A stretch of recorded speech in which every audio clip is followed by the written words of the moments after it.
வணக்கம் மக்களே.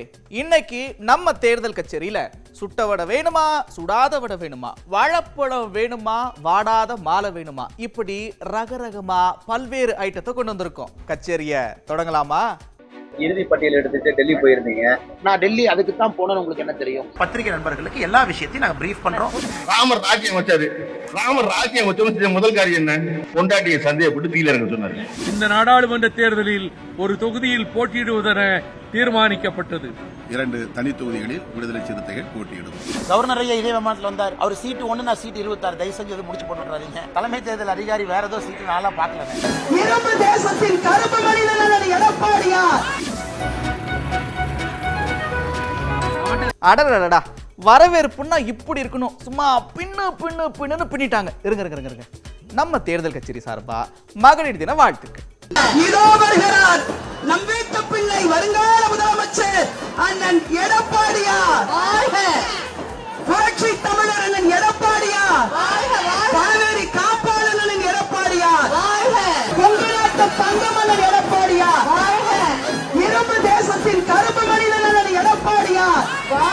விவசாயிகளின் விடிவெள்ளி அண்ணன் எடப்பாடியார். வருங்கால முதலமைச்சர் அண்ணன் எடப்பாடியார்.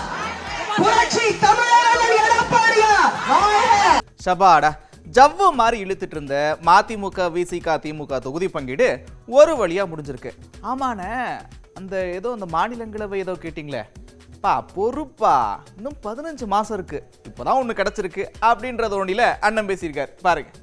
மார்ச் 8ஆம் தேதி அன்று தொகுதி உடன்பாடுகள் குறித்து திமுக கழகமும் மறுமலர்ச்சி திராவிட முன்னேற்ற கழகமும் கலந்து பேசியதில் திமுக கூட்டணியில் மறுமலர்ச்சி திராவிட முன்னேற்ற கழகம் இந்த நாடாளுமன்ற தேர்தலில் ஒரு தொகுதியில் போட்டியிடுவதென தீர்மானிக்கப்பட்டது. திமுக தலைவர் அவர்கள் தளபதி ஸ்டாலின் அவர்கள் நானும் கையெழுத்து போட்டிருக்கிறேன். எந்த சின்னத்தில் போட்டிடுறீங்க? நாங்கள் தனிச்சின்னத்தில் போட்டியிடுறோம். ராஜ்யசபா சீட்டு கொடுப்பதற்கு வாக்குறுதி திமுக தரப்பு அதை பற்றி ஒன்றும் பேசல. இனி 15 மாசம் இருக்கு, அதை பற்றி இப்போ ஒன்றும் பேசல. விடுதலை சிறுத்தைகள் கட்சி கடந்த தேர்தலின் போது கையாளப்பட்ட அதே பகிர்வு முறைக்கு உடன்பாடு தெரிவித்து அதன் அடிப்படையில் இந்த ஒப்பந்தம் இப்போது கையெழுத்தாகியுள்ளது. 2 தனி தொகுதிகளில் விடுதலை சிறுத்தைகள் போட்டியிடுகிறோம். தனி சின்னத்தில் பானை சின்னத்தில் போட்டியிடுவது என்பதை ஏற்கனவே நாங்கள் உறுதி செய்திருக்கிறோம்.